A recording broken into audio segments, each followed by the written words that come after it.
забирай этот бочку эту с лимоном, говорит, а то никто за ним не ухаживает.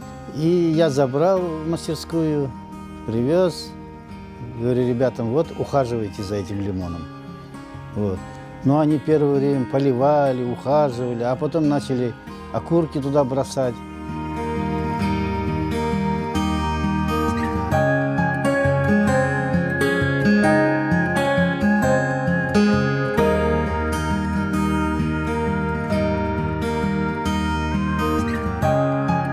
Когда я привез саженцы, уже в теплице посадил их, мне говорят, а что ты хочешь в теплице выращивать? Я говорю, лимоны хочу выращивать. Он говорит, так в Крыму не растут лимоны. Зря ты этим занимаешься. Не растут, у меня будут расти. Было бы желание и любовь к этому.